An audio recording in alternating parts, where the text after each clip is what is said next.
Boom, and we're live. What's up, guys? What's up? In the future, I'm working on a really cool video, like intro, like stream is starting, that whole type situation. I'm working on that. I'm getting on live stream more consistently. I'm trying to get to move to where I can do live streams every single week. Stay tuned for that. I gotta keep it rolling, and then I'm gonna have a cool little video intro, and then I'm gonna have timestamps to my moderators, which is DC Artificer. He's locking it down right now. I think he's the only one, but we get more moderators, and we're gonna have the timestamps down below. So if you're watching this in the future, there should be timestamps down below, and you can fast forward to not hear me yammer on, and you can see all the little timestamps and what questions that I asked, and it'll be in the top comment and in the description. So I'm making things super fancy, you know what I'm saying, just for you guys, because I appreciate you guys. And this live stream is sponsored by my Patreon. Because I am Become Jeff. Last time at the end of last live stream, we hit our live stream goal, which is right here. This is the stream goal. If we hit the stream goal, I do a giveaway of any PDFs that are on my website. You can pick your favorite two. Why not, right? Pick two, and then I'll send them to you. And if you're a patron, which means you probably already have all that kind of stuff, then I'm going to send you a book. I'll Amazon mail you a book if you live in the United States. And if you don't live in the United States, I'll either give you PDFs or D&D Beyond books, or we'll figure out something. But we're going to be starting it off already. I Am Become Jeff has made that happen. So we're doing, at the end of the live stream, we're doing at least one giveaway at the end of the live stream. And if we hit the goal again, hell, we'll do two. Those will be crazy. So the first one, and I Am Become Jeff is a patron himself. So props to you, man. I really appreciate that. The Patreon bus has been a little bit of a struggle recently, but I'm not going to get into that. So let's start things off. Hashtag question. Ask your questions, post them in the chat, and my moderator, DC Artificer, will pick them up and give me your questions, and I'll answer them in the order that I got. So I appreciate all the people that got here early to get their questions in. We got 32 people. Cool. And then, and if you want a super chat, any sort of super chat, we already have a super chat from Prime Minis. I don't even know if I want to read it. That's okay. We're friends. The boss is right here. I don't know why it's a rocket. I was going to say, is it a rocket on you guys' screen? But I guess it is. It should be my logo. That's weird. Anyway, every super chat goes to kill the boss. And if you land the killing blow on the boss, you become the next boss. And then everybody has to kill you. So here we go. That's how it works. And your super chats jump to the front of the line. Now you're ready to go. And we're starting in with our first super chat. Is DC on WikiFeet yet? WikiFeet? Is WikiFeet like a Wikipedia that has your feet? I think my feet have accidentally appeared in one or two videos. I'm not going to lie. Maybe in a live stream, but maybe I've taken it down since. I don't know. Oh, God. No fun allowed. How's your day today? I feel like no fun allowed. You always ask that question, and you're always here right off the bat. Appreciate you for that. Day's going great. Day's going great. I have got a lot of work done today. I filmed 4 videos. Whoo, baby. 4 videos. I filmed them all the way. Now I still got to do my Critical Role whole situation, because they got that video coming out soon. So I'll still be making that. But yeah, the grind is real, man. I filmed 4 videos today. I'm on fire. On fire. Let's see who else we got here. Skull Vion. What's up? Andre's here. What's up? Cleric Corner Coach. What's up, Cleric Corner? You and your dragon and bard nonsense, but it's good. It's good stuff. Chimera. Sorry I'm late. Run laps. That's funny. Back when I coached last year, but I quit coaching to do this more. And we'll see how soon I can go full time. But anyway, back when I was coaching, I never punished with running. I never punished with any sort of physical activity or running or anything like that. Also, DC Artificer, real quick. You don't have to timestamp when they ask the question. Just timestamp when I answer that question. So whenever I start answering the question, timestamp that spot. Which, speaking of questions, let's freaking get into these, right? Let's get into these. Wait, who else is that? I'm dumb. Wrong thing. What? Darth Joe. How do you do? Oh, okay. Party. Okay, cool. All right. Hey, all the chat is now just the questions. So we're going to, hey, what's up, Tay? We're going to go right into the questions now. So First question, and this is when that timestamp will kick in, is from Teja. Wait, hey, would you remember one last time I asked your opinion on Wizards? Wait, this is from Uncomfort Zone. You might remember last time I asked for your opinion. Okay, Uncomfort Zone, but I didn't see the name of this one. And then, okay, now he's got the names going. Okay, cool. So first question is from Uncomfort Zone. Hey, you might not remember, but last time I asked for your opinion on my Wizards PC homebrew, but I mistyped it. I actually called Ruse Research on Remarkable Things. Is this better? Oh, your PC homebrew. Oh, PC homebrew book. Ruse Research on Remarkable Things. Ooh, I like that. I like that. The Remarkable really takes it up a notch. Ruse Research on Remarkable Things. I love it. And that sounds like Kenner's Almanac of all things. I like the things there.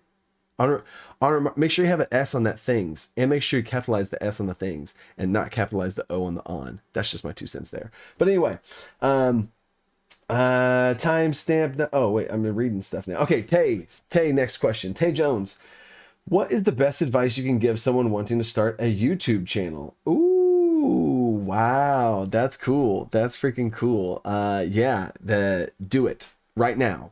That's my number one advice is do it right now, because all the hubbub and Jack John and researching and watching this or that or preparing this, start now. Start right now. Because your first videos are going to be terrible. They're going to be absolutely terrible. So you got to get them out of your system now. You will learn so much more just doing it. I was preparing to start a channel. I really wanted to. I had all this different homebrew stuff. I was like, no. I'm gonna homebrew all the planes of existence. I'm gonna have all these different things. I have all these different homebrews, and I'm just gotta make sure I had a mountain of homebrew stuff. But it wasn't good enough. I wasn't ready yet. And then I watched one video of part of all the different YouTube videos I was watching about how to start a YouTube channel and stuff.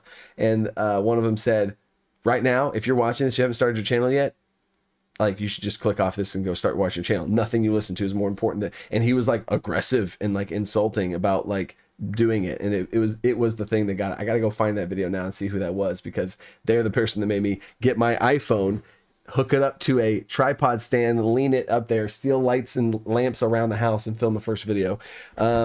So yeah, you can see it on the channel. It's still, well, technically that's my second video. My session 0 video was the second video I posted, because the first one was terrible. But that's my advice: start a channel. But I know y'all here for some D&D stuff, not necessarily YouTube stuff, but I got you. So next question comes from Joshua Lucier. Question: what website / program do you recommend if you don't have a dice set? Oh, so like a dice roller website? I use a dice roller on my phone. I assume you're talking about playing online. In general, I use Roll20. Anytime I've played online, the dice roller on there seems fine to me. But also, I'd say this in general: when I play on Roll20, I have physical dice. Like, I have physical dice that I roll here, you know. So I roll the dice here, and then I say what the numbers are. Unless that I want to like have some big moment where I roll in front of everybody, or like, hey, what do you guys have? Da da da. That's me as a dungeon master. But for the players all roll their dice. Well, I would say it's I've done it both ways, where the players roll in front of everybody all the time, and I've also done it where we just, you know, they roll and they're like, oh my gosh, you know, and everybody just plays straight up. So it just depends on your group and what you're comfortable with as Dungeon Master. But then also there's Discord. There's a Discord bot that has dice. I think we have it on our Discord server. I think DC Artificer could speak to that. But yeah, so there's that D20 or Roll20 and Discord bot, which is those have worked fine for me. Or there's phone apps and stuff. Next question is from Darth Geo. Darth Yoyo. Oh, hold up, we got a super chat. Oh my gosh, it's Fry Minis again. If you had to eat a D&D monster, what sounds the most delicious? Sign me up for owlbear jerky. Oh my gosh, what sounds the most delicious? I would have to say a banana ooze. A gelatinous banana ooze. That's what a banana cube. Gelatinous banana cube. So it's just like this monstrous blob of gelatin that's trying to eat me. But little does it know, I'm trying to eat it. And as soon as it consumes me, I start consuming it, and then I beat it in a Constitution saving throw contest back and forth. Let's go. Let's go. And now Prime Minis is the is the boss. So y'all freaking take him out, okay? He's gone too far. Eat him. Eat him up. Owlbear jerky. Oh, that's funny. Okay, next question. Doth Juyo. Question, how do you do party loot? Do you plan loot ahead of time or roll on loot tables? Oh my gosh, I just filmed like 3 videos on this. I did attunement slots, and magic items and stuff. So, hold up. How do I give out party loot? Okay, so yeah, I was gonna shift into rant mode, but I already made a video. So, I don't roll on tables. I'm not a big fan of rolling on loot tables. Part of the things I love about this game is making magic items. Part of the things I love as a dungeon master is giving players custom level up perks, bonus level up perks, patented dungeon coach, and magic items. I love making magic items. What type of magic items would make sense in this setting? What kind of, all that kind of stuff. I have a really simple system of making magic items. And I can make a bunch real quick. They're on the back of my Dungeon Master screen. On the back of my Dungeon Master screen, I think I have 40 different magic items. And in my DM prep Notion list, I think I have another 60. So I have like 100 magic items at my disposal to just give out whenever I want. And so I do some prep work, just generic prep work. There's session prep work, and then there's generic prep work, right? Which that brings me back to some coaching stuff, general prep, specific prep. But that's basically what it is. So I have a bunch of magic items that I can give out for the little piddly magic items. And those magic items all fall in different categories, so I can kind of know which ones to go to. I have an ancient category of like super old magic items from way back. I have a more recent history, and then I have and the region specific. So anyway, but if there's a certain magic item and they're coming up to some sort of like boss or some sort of big thing, I purposely create on top of that more magic items for that specific scenario for what's cool. And I think about the players and other kind of stuff like that. I think about what they're fighting, what would make sense. And then every single month, and this is smooth self plug here. Every single month we make multiple magic items, at least like 10 or so, 8 or more. Yeah, 10 or more magic items every single month that I give my patrons. And every time that we're creating those things and going through that whole creation process, anytime I run across one that I'm like, ooh, this one fits in my campaign. I love all the magic items. I wouldn't send them through and have everything publish them if I didn't love them. But certain ones I'm like, oh, I see this magic item being used by this certain group in my world, and so I snag them off there. And so I slowly am gaining some pretty solid magic items in that way as well for my curated list. So that's how I do magic items. I don't roll on any loot tables. I feel like it gets out of my control with that. I have rolled on the loot tables in the Dungeon Master's Guide for like the artifacts thing. And I wanted to make, I was like, what kind of things should be here? So I made some cool items, like I just said, but then I was like, I want to go random. I want to get crazy. So then I'll roll on some stuff for that. And then but then I take it and I further customize it and tweak on it because I love it. So there you go. Trademark spending on my bonus level up perks. Oh yeah. Okay. Next question.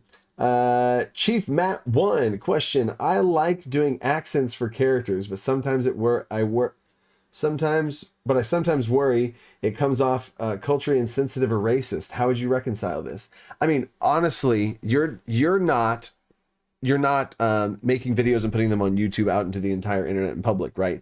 That is a whole nother can of worms. I'm not even going to get into that because I'm going to be at some point streaming my games, and that's going to be something that's going to be on my mind and all that kind of stuff.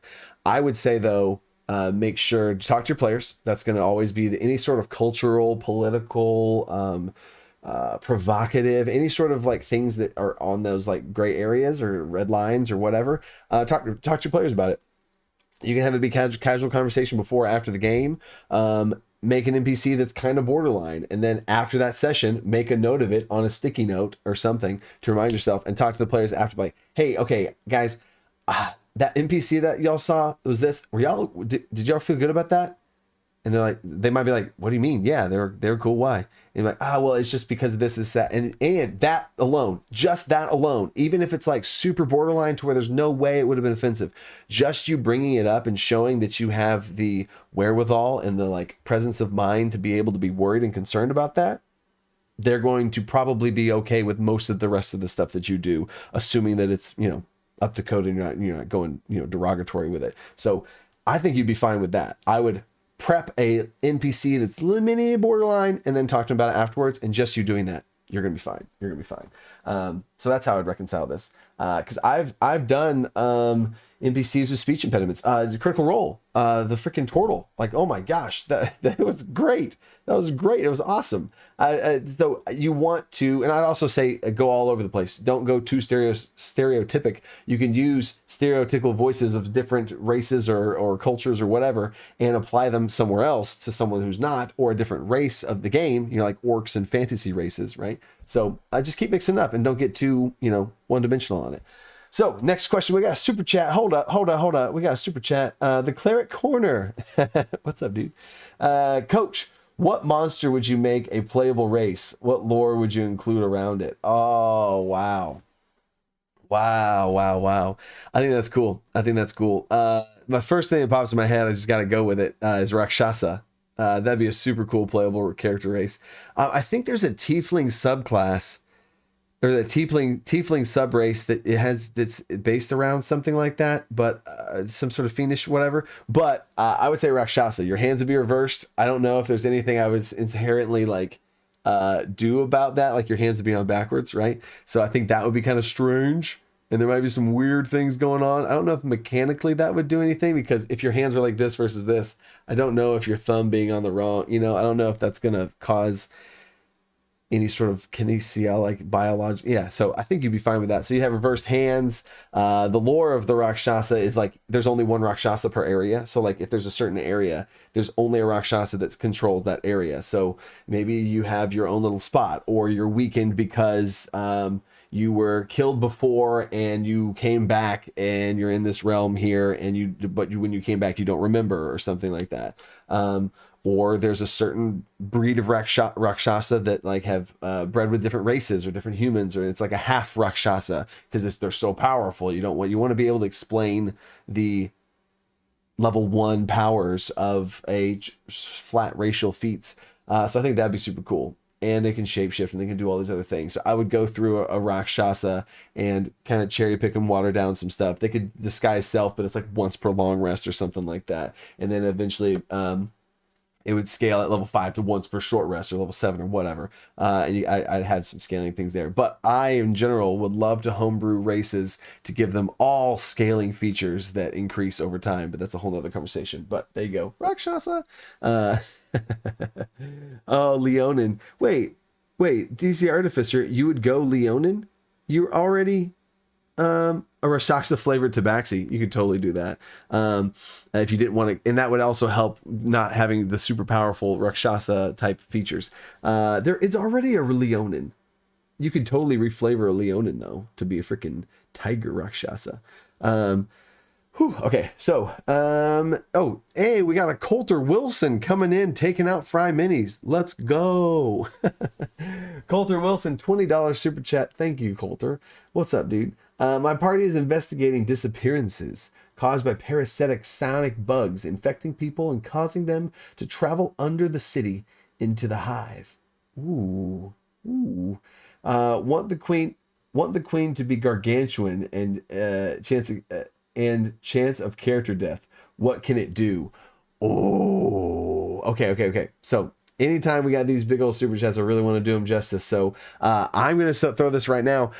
Chat, y'all go for it as well. I'm not going to read chat yet, and then we're going to dive through the chat. I love going all in on these next level super chats because I really appreciate it, Coulter. Thank you. So whatever you guys have, I'm not going to look. I'm going to be up here with you guys, and this is now the homebrew creation process. I'm going to talk out loud. I love this type of stuff. I'm going to read the question one more time, and then I'm going to start rambling off stuff. And then when it's into anything that seems useful, then I'll check the comments. So parties investigating disappearances by parasitic Parasitic psionic bugs infecting people and causing them to travel under the city to the hive.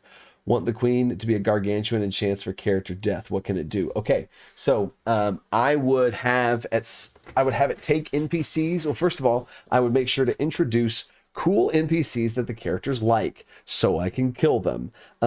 So if they're these psionic bugs, right? I'm imagining them burrowing into like their heads or something, or the back of their heads. You know, like the base of their skull. They're like burrow in and like, you know, like latch on there. Oh, so that's the foreshadowing of this creature. You got to do a lot of work beforehand. Have some sort of bugs come up and they start it's a little bug and it's crawling around. And I would try and have a situation where there's these cute little bugs and they're like glowing or something and it's like crawling and it's all fine and it's crawling out your hand. It looks like it's looking for something and it crawls up your arm and then it's like it crawls up your neck and then goes to the back and it starts like what, and then that's whoa, you know.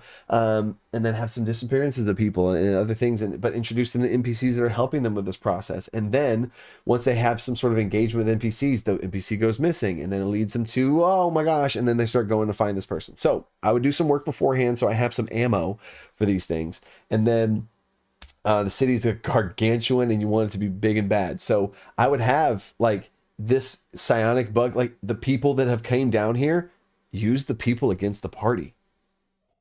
You know, like as drones. There's like these NPCs that they care about drones, but there's these bugs on them and they got to deal damage to it, but they got to deal careful damage, right? The fight might be okay and easy if you just start nuking it with spells and fireballs and AoE effects and just deal damage to people. But if you want to hit the bug, you have to roll at disadvantage and its armor class is 5 higher, but if you hit it, it just dies, right? And then like if you can deal and like what happens if they deal psychic damage? Does it overload the bug and the bug just falls off, you know? How like are there magic items that you can fight the bugs with? Is there some sort of people that know about some like concussive psionic grenades that can go off and like make the bugs drop off, but then the bugs are now free and they're crawling at the players? So there's bugs crawling at the players to try and get them, and I guarantee you I would get a player. I'm going to get a player. You know, I'm going to have a swarm of these things, you know. So there's going to be, and this is, you see, I'm getting excited. There's the gargantuan freaking bug hive thing, right? And so that's going to be a creature that's doing some weird psionic stuff or some, you know, bug cleave attack, whatever type of things this thing's doing. But the big thing I'd focus on is what's going on around here. There's going to be drones of NPCs that are walking around doing minimal damage, but just being in the way of stuff. And if they're fighting, if they start targeting the main person, they're going to help them and try and grapple them and just be in the way. So you're going to have the NPCs running around, the big boss running around, a bunch of these single bugs that have like, I've done this before in a different way, but bugs that have like 15 movement speed. And that's like, no, they have 20 movement speed and that's all they do on their turn is they just move 20 feet. That's it. Their full turn. The action dash. No. They just move 20 feet, and that's all they do. So these bugs are moving around. So they have to dance around the bugs with the people that are moving all around, and they're trying to get this, save the people and stop themselves. And then, like, I'm going to have a swarm of those bugs come in and target one specific player. Probably getting that player. Probably having the bite thing happen to that player, and that player now turns. And now the other players have to deal with that player. Like, oh, man. I just went off the deep end. So, let's see what the comment section has now. I literally could keep going, but I'm realizing that I just was like, I said enough. So let's see. Pheromonal influence for the PC's mind control. Want the coach to join Patreon? Oh, I was like, who's talking about my Patreon? It's the Nightbot. Okay. Put bugs in. The queen can be like an elder brain mixed with an alien from the movie Species. Oh yeah, for sure. I feel a lot of Mind Flayer-esque vibes you got. So I'd look up some Mind Flayer stuff, Elder Brain stuff. I just got a new mini for a Elder Brain. Is that what it's called? Yeah. And then so I'd look into there for some more mechanics on that one too. Good call, Chimera. And then Theor Keen's stat block, yeah, and some stats from the attacks and legendary layer actions of an Elder Brain. I love it. If anyone in this chat has my Limbo PDF, I have, in my Limbo PDF, there's a Kyrthene race, which is the Theor Keen Kyrthene. I just renamed the thing for copyright reasons, but it's the bug race, and they have a psionic mind manipulation ability, so you could definitely just straight up use that right there. And then cool. Got it. Sweet. All right. Sweet. That was the chat. All right. Hopefully, thank you, Coulter. That was a legit question there. Next question. We got CRJ Gaming question. I've made a homebrew mana system where each spell costs 10 mana. Level 1 is 10 to cast each spell, 2 is 20, etc. Players roll for mana at level ups. Full hit dice times 10. Any thoughts? So, I have I went to LayerCon, the DM LayerCon. Went to LayerCon and had this conversation with some people. It was really interesting. This one guy was working on a mana system, so I thought it was really interesting. So, mana, it is not scale appropriately, right? So like one to one, you know, it's not going to work. It's not going to work. It's a linear progression. It's not going to work. Here's what I mean by that. So a first level spell costing 1 mana, in your case 10. Timesing 10 doesn't change the difference. You know what I'm saying? So so 1 mana. Okay. 1 mana for a first level spell, 2 mana for a second level spell, and so on and so on and so on. What I did for my recommendation for this was to times it by 2. So you have, it's twice the level, right? So a first level spell costs 2, a second level spell costs 4, and a third level spell, easy math here, guys. A third level spell costs 6, okay? And then you have a certain amount of mana points equal to your total amount of spell slots. So if you add up all the spell slots, that's your mana. And it's rules as written. You gain the spell levels as normal, and your spell slots, if you add them all up together, that was your mana pool. So that was an interesting system. But in general, I am not a fan of mana pool systems because it can get a little crunchy and stuff. Then people tend to start casting their highest level spells only and not their lowest level spells. So if you did this, you can start to increase the multipliers, which is what I was starting to get into, is at like 4th level, you can change the multipliers to where it costs more for 4th level slots and so on, or your highest level spell slot costs more, and you can start to manipulate that kind of stuff. And then it just starts to get very complicated. So I've not been interested in diving into a mana pool system. I do have a magic system that I have customized and I'm running in my games. I absolutely love it. I haven't made a video on it yet because I feel like the internet's not ready for it and people would lose their minds. So at some point I will make that video and post it, and the people that I have shared it with have loved it, but that's a whole can of worms right there. So we'll see about that. But in general, that would be my concern, is if you do some sort of linear scaling to it, is, oh, level 1 is 10 and level 9 is 90, you know. And then it also depends on the mana pool system, how much mana pool you have, and then now it gets more complicated the bigger the numbers are. So I'd also be concerned with the times 10, and it's just these big numbers, and then you're doing much more math than a ones and trying to keep the system like scaled down. That's my first thought that pops in my head is World of Warcraft. At one point, as you kept leveling up, you're dealing like 100,000 damage per swing, and the numbers change on the screen, and it's all, and then they had to like deflate all the numbers down to keep it a little more simple. So anyway, next question. Scullivan. Ha! I think that's a pretty cool name. Scullivan, once I finally got it right. Scullivan question, what's your opinion on Dungeon Craft's initiative system? Dungeon Craft's initiative system. Everyone declares their action, both PCs and NPCs, and they resolve simultaneously. Aha! I have a video on this. CRJ Gaming. Skirmish Initiative. I think it's called Skirmish Initiative.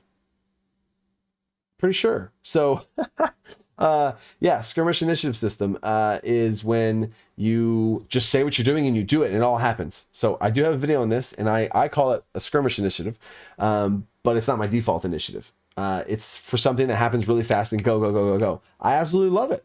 And if there's ever a moment of disagreement between like this person or that person or whatever, I either make the call as a dungeon master of what would happen first based on everything, or we make a roll for it, you know? So in general, I just am saying what happens. And then if there's ever sort of any type of like kickback or any sort of like, I don't know, gray areas, like who's going to get it first, like we have a roll for it. But then that type of initiatives is like a really intense type of initiative. Oh, interesting. What do they got? Who's gonna this roll? Ooh, he's going first. Ooh, and it's a little bit more dynamic. So, oh, you found that video? Here's that video. Links to videos in the chat. Bang, there you go.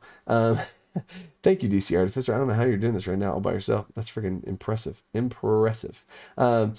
So there you go, Scullivan. And on top of your question, you got an entire video for you.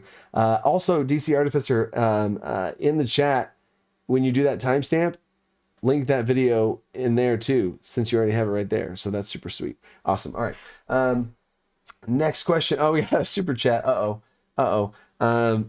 Fry Minis with a $2 super chat. He always does this type of stuff. Got a balance, but why 50 viewers and only 20 likes? He's upset with you guys. We got 58 viewers in here, and we only have, I don't even know, 25 likes. So like it up for Fry Minis and his $2 super chat. Appreciate you, dude. He just donated $2 to have you guys like the video. What a great dude. What a great dude. Awesome. That's awesome. I did my part. Yeah, Dungeon Masterpiece. Like, if you've played the game from back in the day, like, it's funny to hear people talk about rule changes to 5th edition that end up going backwards to what old rules were. I've only played 5th edition, so there you go. All right, so next question. My nose is itchy again. God, maybe it's the lights. I don't know. I've been in front of lights a long time today. Andrew Quist. Question. How might you beef up a Nothic? I have one that's holding a court of secrets in a dwarven prison where the prisoners took over. Ooh. Beef up a Nothic. Nothic. I don't know a Nothic off the top of my head. I know what it looks like. I have a Nothic mini, but I don't know the default things of it. You know what? Here we go. We're going to dive into this real quick. We're going to dive into a Nothic. Nothic stat block. Ooh, this is going to be cool. This is gonna be cool. We're gonna do let me see right here. Is this a Nothic stat block? Whoa. Okay. Is this 5th edition? It doesn't look like 5th edition. That's weird. Nothic stat block 5e. I want to at least base it off so I can show you the process I do for action. Is this? Yeah. Okay. This is it. All right. Let's try and get this on the camera and make it bigger. Okay. So maybe I can go back to this. This will be cool. This will be cool. This will be worth it. You know what I'm saying? Hey, there we go. Okay, so we got a Nothic. Whoa, look at that. Oh, I'm in the way. I'm going to move myself. No. I'm going to move myself. Hey, all right. We're professionals here. Okay, so Nothic. Armor class, cool. Hit points, cool. You would mess with your armor class and hit points based on your party. This also, for the record, is I'm going to just talk out loud, and maybe this will be interesting to some of you guys. Because I really haven't. I think I've done this in like 1 or 2 videos whenever I like make monsters from scratch, or make monsters, beef up monsters, pimp them out. So here we go. The strength and stuff, everything looks straight up across the board. I might give more charisma because they have something to do with a possession or something, right? Maybe, I don't know. I'll hold off on that. They have true sight, perception, cool. Everything's checking out. Everything's fine. For skills, I always just scrap all these skills. I scrap all these skills and I just give them a proficiency bonus, and then it's off to the side. And then I do that but that's, I guess, not a Nothic thing. So that's a whole nother conversation. Keen sight, Nothic has advantage on perception checks and they're line of sight. Okay, cool. They can speak to creatures. Okay, speak to the creatures, understand at least one language. Nothic perceived emotions. Oh, okay, so we're starting to get some flavor now. Perceived emotions, it pictures intent and interpret into the creature's native language. So it's like emotions and intent. Interesting. Okay. Magic immunity. Nothic cannot be affected by magic spells and have no effect on it. No weapon swung can be imbued with magic or rebuff. Wait, what? Nothic cannot be affected by magic. Spells have no effect on it. Oh. And any weapon swung at it that has been imbued with magic or rebuffed by an unseen force. Whoa, that's sick. Whoa. Okay. So immune to magic. That's nuts. I have never made a creature that is straight up immune to magic. Like, that's crazy. That's crazy. Okay.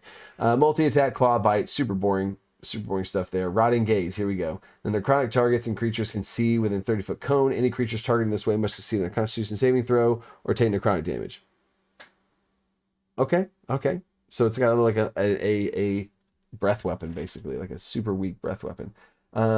But then it's 2 claw attacks, 1 bite, or it's your rotting gaze. Okay, I always assign points to these. So like for multi-attack, I'd give it like multi-attack 3, and the riding gauge would be 2 points. This is 1 point, 1 point, and then sure, this is 1 point, but I guess that's about the same. But then I want to be able to claw, claw, claw, or claw, bite, claw, or whatever. And also, there is no point here. Why? Why is there a claw and a bite if they're the freaking same?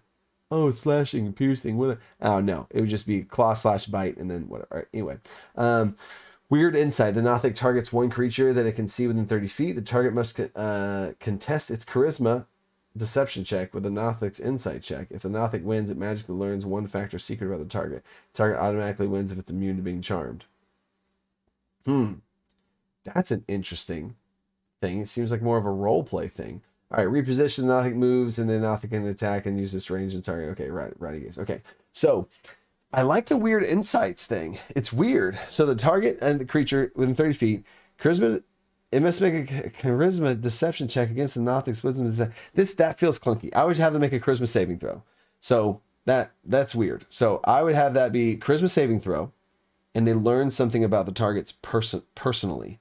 And they learn something about the targets personally. I don't know if I'd want to make this a hallucination or they see that person. So like, again, because Nothics, it doesn't sound like they have some sort of hallucination. So maybe don't want to go with that, but then maybe, see,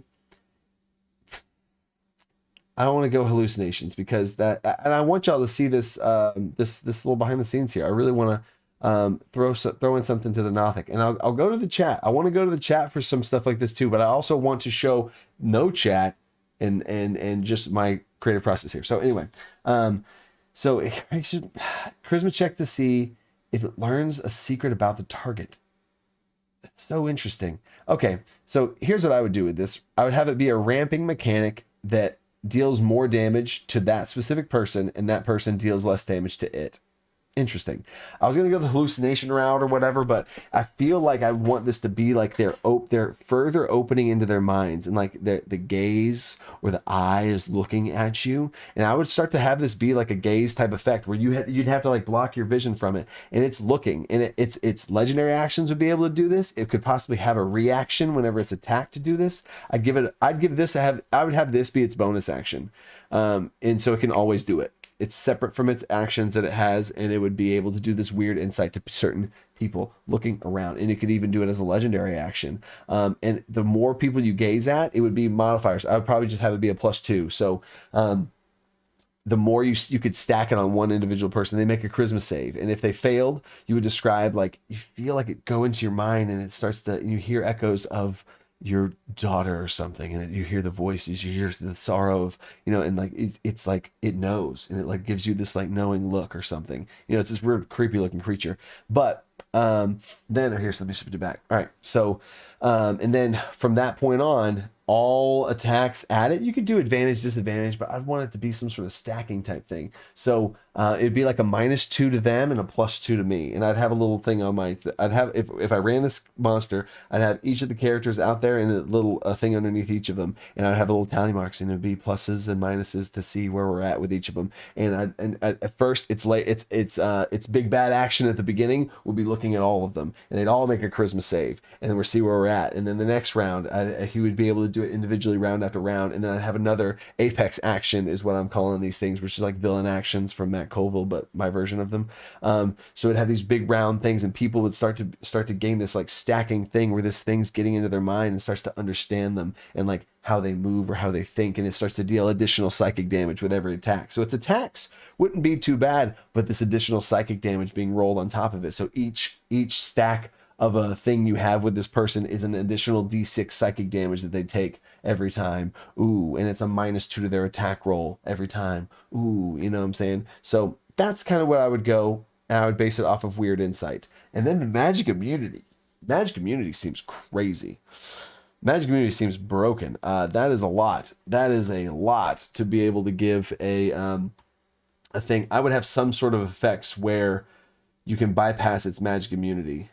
Ooh, what if at certain levels of syncage you can bypass its magic immunity? If you get to certain stacks, you are like so synced up with this creature that you have accessed, and you can actually deal magic damage to it if you let it into your mind and stuff. That's interesting. And then if players learn that beforehand, they can purposely allow this thing to happen and allow it to into its mind so it can gain and bypass its magic immunity. But then now it's dealing a bunch of damage to them.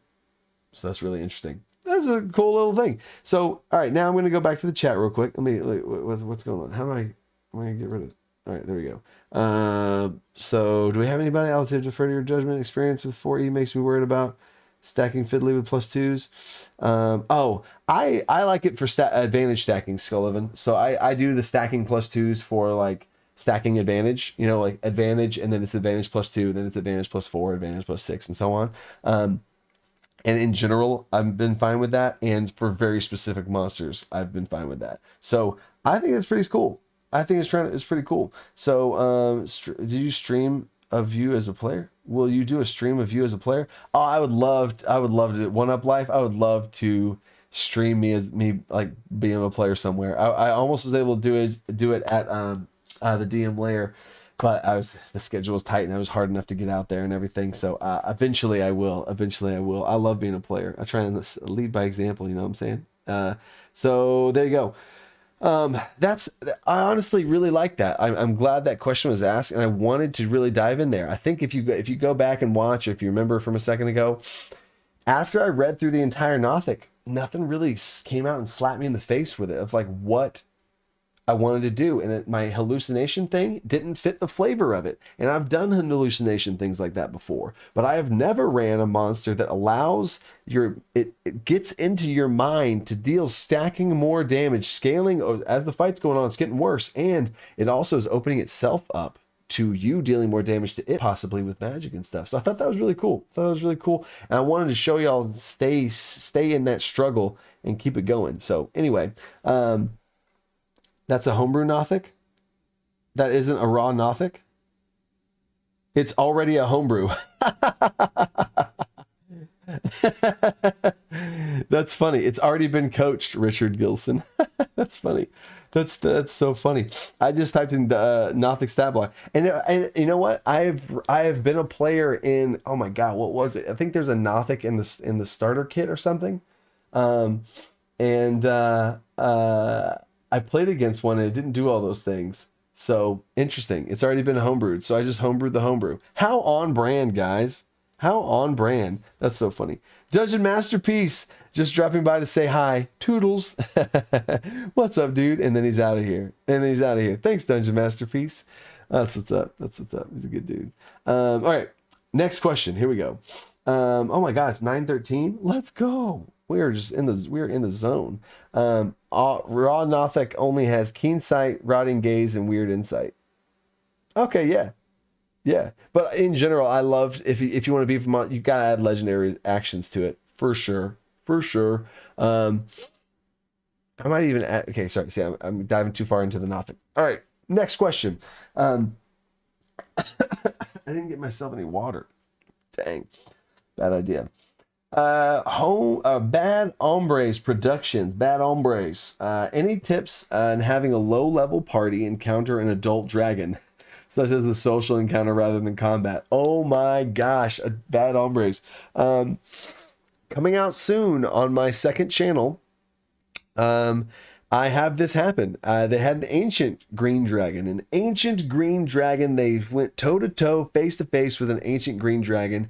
And it was a social encounter. And a challenge test for one of the players. So, yeah. I have a warlock in the group, and his patron is an ancient green dragon. And they met his patron in a very hostile way because the warlock did not want to cast spells anymore. And that was not going to fly for this ancient green dragon. So they threw down. And one of the players got attacked by the ancient green dragon because they would not sit down and shut up. So I flew over to him immediately and just did one big attack at him, hit him, and it dealt all but 2 of his health in one hit. And he was like, oh man, they're like level 3 at the time. So yeah, they went toe to toe with an ancient green dragon. All it did was make one attack at him, but it was more so of a social challenge, and it was the player. It was one of the most intense social encounters I've ran, of this player who chose warlock met their patron and didn't want to cast any spells anymore. So, oh, sorry, they didn't want to cast any spells anymore. So the patron forced a meeting with them through some other things I could get into. But it was a tough social encounter with like lives being threatened on the line and NPCs hanging in the balance. The entire party, I had the entire party encased in vines with the players sitting there like, cast your spells. How are you going to save them if you don't cast your spells? So it was a really intense social encounter. So yes. And what we got? Agreed solos.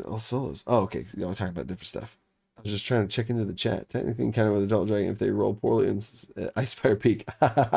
This is true, Richard Gibbs. Yeah, those random encounters with the super bad stuff. All right. Next question. Restar. Should I have my enemy's general get assassinated? Oh, should I have my enemy general get assassinated? They have control over the capital city, a 5,000 goblin invasion force, and a fleet of warships. Could an assassination help here? PCs can't right now. Should I have my enemy general get assassinated? They have a control over the capital city, 5,000 force, assassination. I don't know if I have enough information to answer this thing. Are you the enemy general get assassinated by the players? Because it's weird as the dungeon master to say, should I have him get assassinated? Are you talking about like from the story perspective, like he just gets assassinated and the players had nothing to do with it? Because the players, you said the players can't right now. I now regret asking a vague question. Reese, get a little bit more specific there for me. Not by the players. Oh, I feel like I'll say this and then I'll see if I can get some clarification. Is don't kill BBEGs. Just don't steal a kill from your players or steal a moment from your players. There's this thing building up. They have all these forces. Oh gosh. Something happened behind the screen and the thing got assassinated because the dungeon master feels bad for us maybe and we didn't really do anything to deserve it. You know what I'm saying? So I would be hesitant with that and I would let him face this army, man.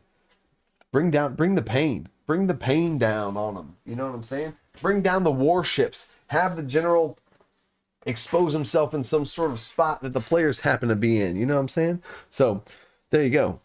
He responded. He said, I was thinking that a wizard could possibly finger of death him an act of betrayal in the villain, but not as boring old general now the chaotic senile mastermind. Yeah, see, that's kind of what I'm talking about is I feel like that would, like you set up this whole thing, so have it be a thing. Because I've never set up something as a dungeon master and then it'd be like, what? Just kidding. That feels like Star Wars episode 8 and 9 to me. Episode 8, really. Anyway, gotcha. Just kidding. So I would avoid that in general. So there you go. Hickory Bane question: how would you run an encounter on a sinking ship? Ooh, bonus points if it's a player-led prison break from the lowest decks. How would you run an encounter on a sinking ship? Bonus points if it's a player-led prison break from the lowest deck. Ooh, interesting. All right, so that's interesting. All right, so I'm just going to say the first thing that comes to mind. So I would have it, and I'm going to get me them bonus points. So it's a player-led prison break from the lower decks. Maybe part of the prison break, one of the people that are in the prison, I'd have them plan this thing, and there'd be this one big, huge lumbering guy. There's a whole bunch of just riff-raff people down below deck, and whatever their plan was to escape, I would have some NPC screw it up, not necessarily screw it up as in for them from escaping. Maybe this plan works. They get the guard to come in, they get the key, they open the thing. But part of the something going on is they're going to bust a hole in the bottom of this ship and then it's starting to flood with water. I know you didn't ask me to give you how the ship is flooding. So from that moment, boom, I would do a 1-round skill challenge. I have a video for 1-round skill challenges. It's one of my favorite homebrew things that I've made and has helped my game so much. It's skill challenges compacted into 1 round. So you basically would have each person like, all right, right now, what is everybody doing? What is everybody doing? Give me a check, give me a DC, and then they would see however many who hit the DC and who didn't. And if there's overall more successes than failures, they go to the next deck, right? They're on the next deck, I'd throw something else at them. On this deck, there's this, there's that, there's this, there's that. Give them stuff, give them toys to play with before you go into the next 1-round skill challenge. Because if you just be like, all right, you're on deck 1, what are you guys doing to get out? They're going to say some cool stuff, some creative stuff. All right, next deck, do it again. I'm gonna run fast. Like, you know what I'm saying? So give them new stuff to interact with. Have one of them be the first one. Maybe there's no guards, and maybe they're just a whole bunch of obstacles and floating things are in their way, and they're trying to clamber up, and then they clamber up to the top. Now they're ahead of the water, but then there's a bunch of guards that turn around and see them. What are you guys doing? There's some in the back. There's some of this. What are you guys doing? And you could run it like a combat, you know, but it'd be like a 1-round skill challenge combat. And if they roll higher than the DC and they have more players succeed than fail, they succeed in that combat and they keep going, right? But as soon as they fail, you can throw out a battle map, you can throw out the dice, you can roll for damage on them, and you start rolling and like, all right, cool, actually, they would already fail. So yeah, no, this is always the, that actually is not the skill challenge video. It is, a 1-round skill challenge video. That's my original first skill challenge video. I have 3 of them, so understandable switch up there. But that is the skill challenge video, the original one. So it feels bad if you fail a skill challenge. Sometimes it feels bad to just they take damage, right?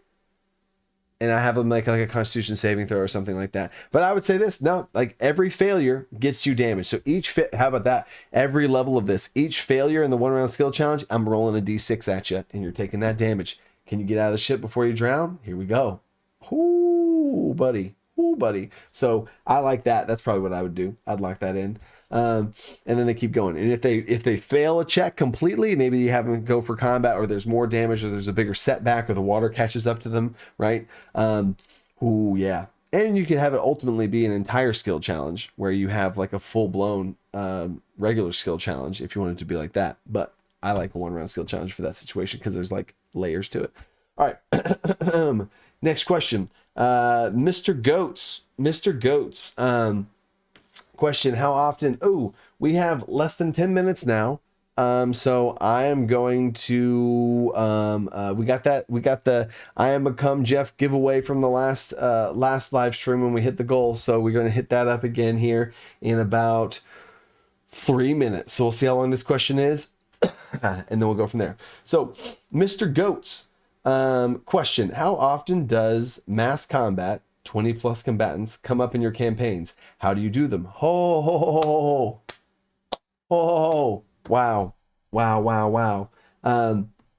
So yeah, we will end on this question.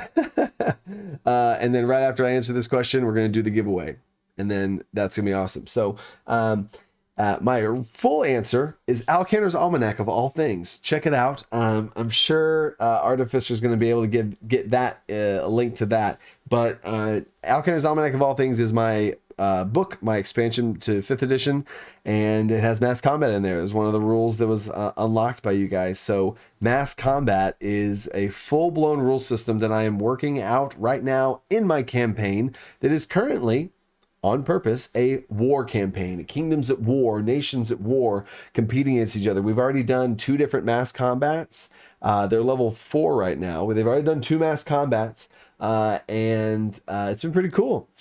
They haven't done the big time systems yet because they're still tiny. I didn't want to hit them with the big stuff yet. I have multiple different systems to do mass combat for what makes sense for how you want it to feel, right? Kind of like I just said in the thing right now, you could do a 1-round skill challenge or you could do a full skill challenge. Just depends on the feel you want. You could have it be alternating combat rounds. You know what I'm saying? So, so the answer to your question as far as how often is purposely more often than usual in my current campaign, because it's based around that a lot, purely because I'm writing Alcantar's Almanac, and one of the things that got unlocked was mass combat, and I want to play test it multiple times. You know what I'm saying? So there's that question. How do I do them? I will hint at actually, if you want to see a really great system that was a really great source of inspiration that I've taken and run with, and you want to see it in action, go to Dimension 20 and the Crown of Candy, Dimension 20, the final episode. So I can't really say much because spoilers, and there's also one, I think it's like episode it's like episode 5 or 6 or something, and there is another mass combat thing that they do there that it has some things going on because it's a Crown of Candy, it's medieval, like Game of Thrones type stuff. There's 2 times in that campaign where they do mass combat, and it's pretty awesome. it's pretty awesome.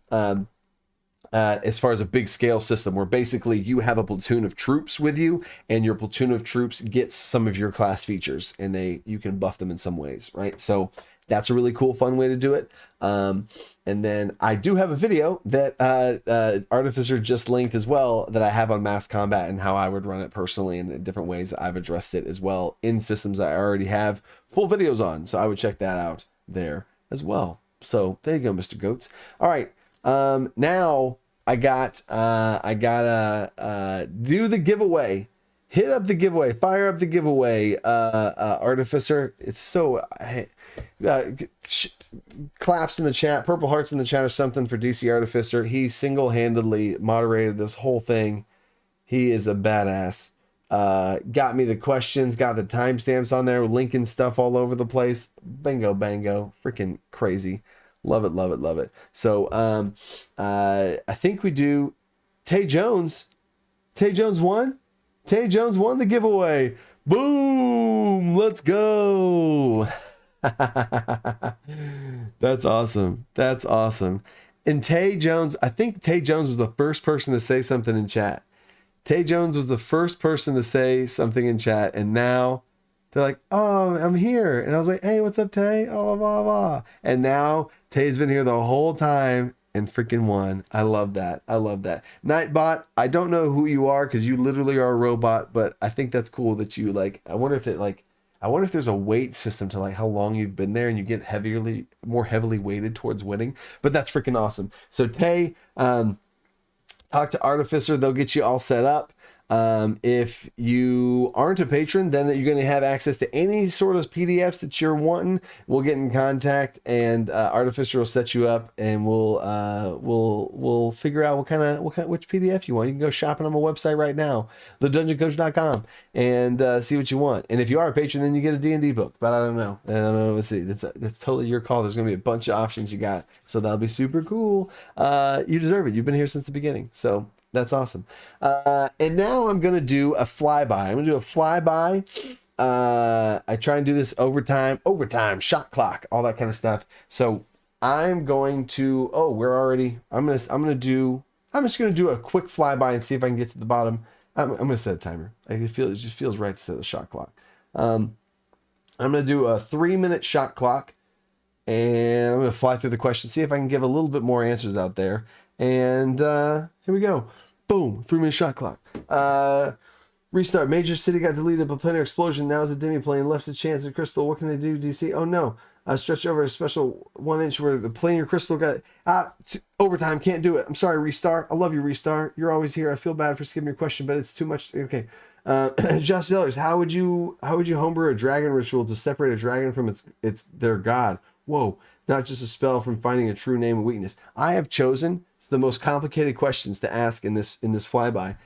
So what would you homebrew a dragon ritual to separate a dragon from their god? Whoa, man. So it would depend on the dragon and depend on the god. I would do some sort of thing where you had to do the opposite thing of the god, whatever its tenets were, you had to do the opposite thing of that. And whatever the dragon's element was, you'd have to have that. So I would do some sort of having of the dragon's element and then do the opposite things of the god as part of the ritual. That's just the first thing that popped in my head in this super fast thing. I'm sorry, it was so fast.